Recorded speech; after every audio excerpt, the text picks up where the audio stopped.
rhubarb. So I'm going to pick a whole load of this rhubarb here. Okay, so we're going to get right down to the base and take off those rhubarb sticks like that.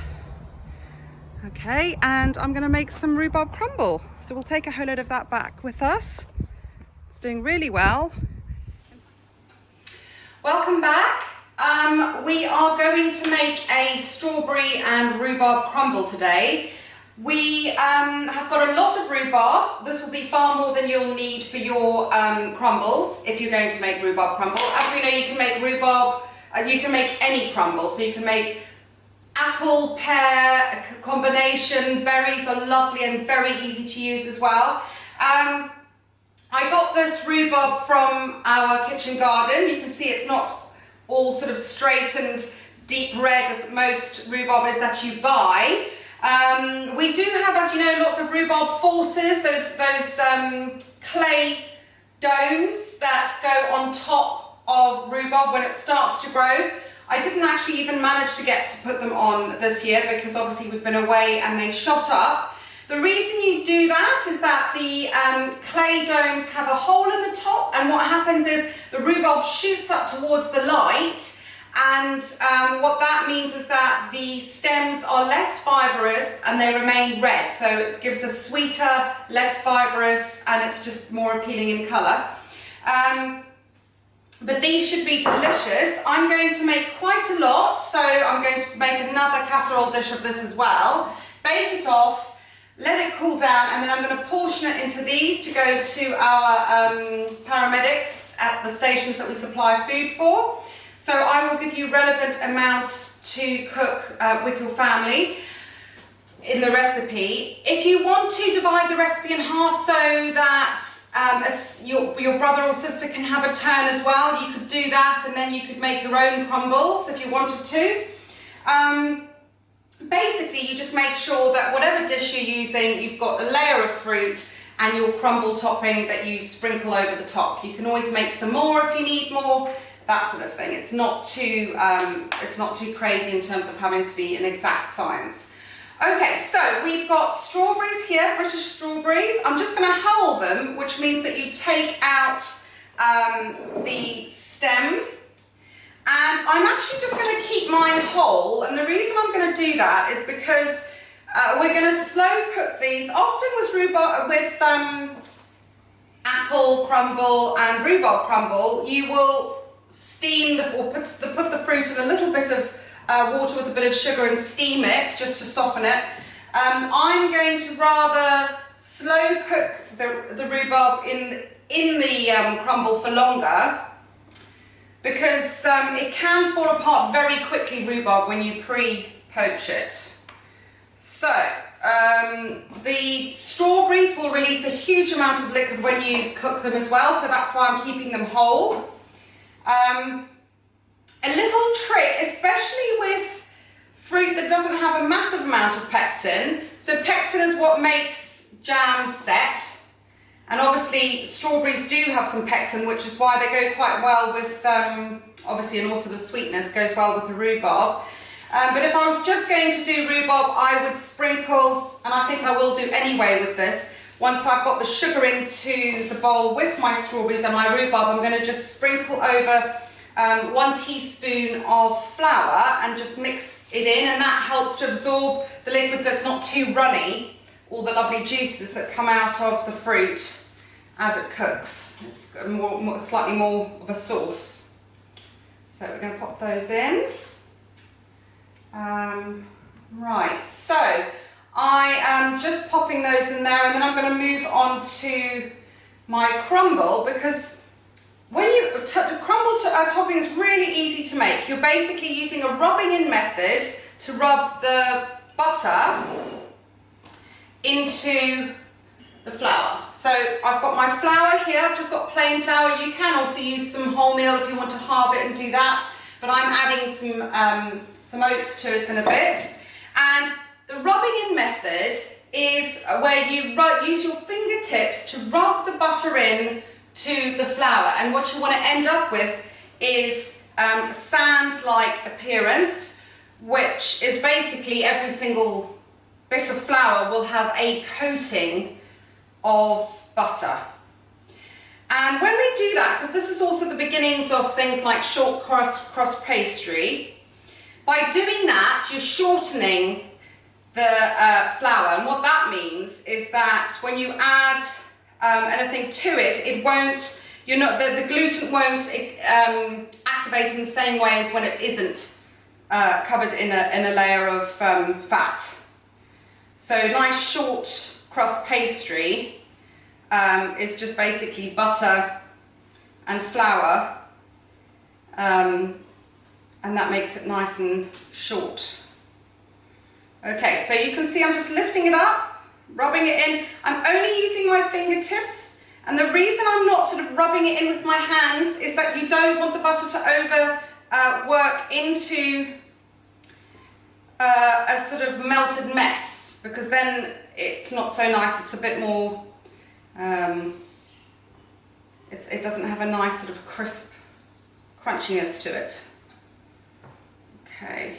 So you can see I'm just lightly doing that, and then you can give it a little shake around, and any lumps that come to the surface, you just grab hold of those, because those are bits of butter that haven't quite worked their way into all the flour. So you're working quite quickly. So I've just diced up the butter, popped it as cold butter, popped it into my flour and started working away. If you're going to be doing this on a hot day, obviously the butter's going to melt quickly. But not so much on a cold day. You're going to take a little bit longer to do this. It's nice and warm at the moment, so that is all worked through quite nicely and quickly. Right, so there we go. I'll just show you that. You can see it's sort of changed in colour because it's become like a pale yellow as the flour's been coated. Okay. There we go. So there you can see. Hopefully you can see. Right, and then to that I'm going to add my sugar. Now I'm using, this is actually light brown sugar because I couldn't get the, you can use brown sugar, that's also absolutely fine. And actually, what you could do, your crumble mix is basically ready at that point. I'm going to add some oats because I like to have that crunch, gives it a little bit more of a crunch and texture. So I'll put some oats in there. And what I like to do is I actually like to toast off my crumble before I put it on top of the fruit. And the reason I like to do that is because I find sometimes the flour can be a bit sort of, have that sort of uncooked taste. But it's still, lots of people prefer it, so you can play around with it. And if it's the first time you've made crumble, maybe just stick with keeping it at this point and just sprinkling it over the top of your fruit. As we will do in a bit, but I'm now just going to put this on a baking tray, pop it into the oven for about 5-10 minutes. I've got my oven on at 200 degrees. Just let it start colouring on the sides and just getting a bit of colour to it. You'll smell it cooking. And then let it cool down, crumble it up, and then that will be my crumble ready to go. So I'll be back shortly. So just to show you, I'm just going to pop that now onto my baking tray. Spread it out slightly like that. Okay, and this is by no means compulsory, this is just how I like to do it. Okay, and then I'm just going to bake that in the oven and bring it back when it's just coloured. Remember, always use your oven gloves to put anything in the oven and take it out, and always put it down somewhere straight from the oven. Obviously, years 4, if you haven't used the ovens much at all, especially the boys in the second rotation, so make sure you've got an adult with you at all times when you're taking anything out of the oven, and you can obviously opt for just putting it straight on. Right, so while I'm waiting for my crumble just to toast up in the oven, I'm going to prepare the rhubarb. And to do that, I've washed the rhubarb, but I'm just going to take the end bits using my claw. Okay, boys, obviously year 4, if you've got the cutlery knives, you're going to be using those as well, exactly the same method. So you're going to be using your claw, and we're going to be cutting the rhubarb at about that size. So it's probably about 1.5 centimetres to 2 centimetres. I'm just going to pop it in there. So you want to keep them all roughly the same size. Remember, boys, using the big knife, it's a rolling motion. So we're doing that. Okay. Right, and I'm going to pop it in, the rhubarb. Again, I'm just going to take the tips off like that. Oh, they look beautiful, all those colours.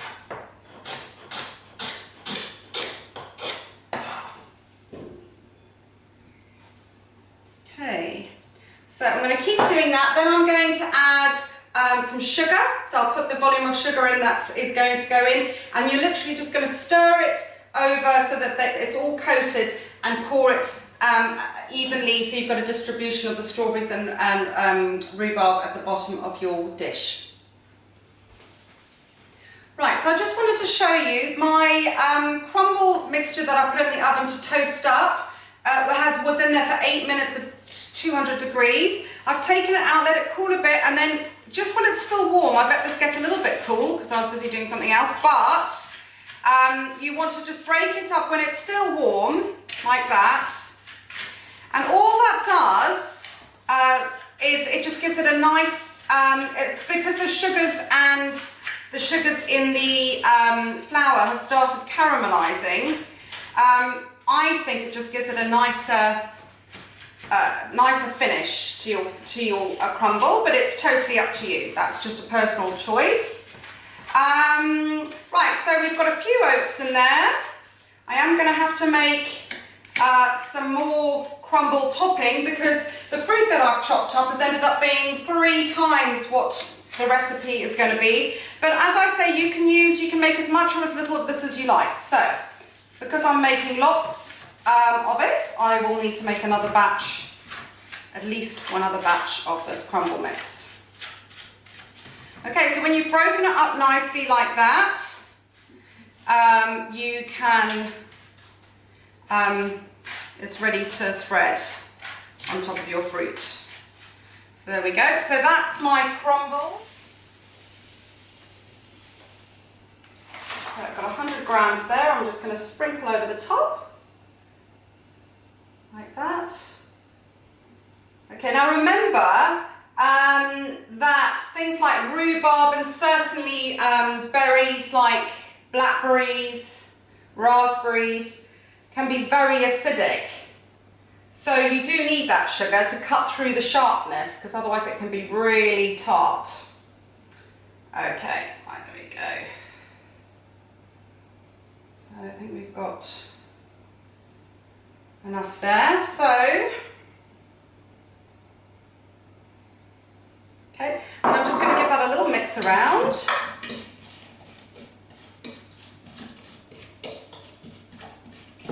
And as that cooks, the rhubarb will also release a lot of liquid. Okay.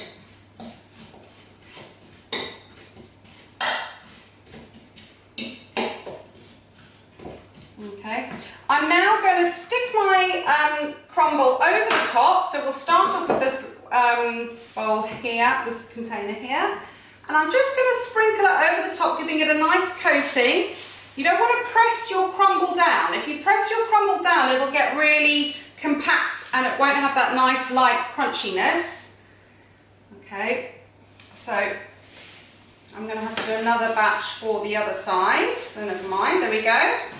And I just want it to be coated over the top like that. Okay. And then I'm going to put that into an oven of 160 degrees, fan oven, for about 45 minutes until it's nice and bubbly. It's all bubbling, all the liquid up the sides, and nice and brown on the top. Okay, so I'm golden brown. So I'm going to stick that in and bring it out in a second. So here we have it. We've got our crumbles ready to go. I'm just going to let them cool a bit. I've started portioning this one into these boxes because it came out earlier. That one's just come out of the oven, so I'm going to let it cool down before I do. So give this a go at home. If you want to try a different filling, just use what you've got, and you can play around with it as well. If you want to put some cinnamon in your topping, if you want to put some almonds or something as well, some flaked almonds, it's totally up to you.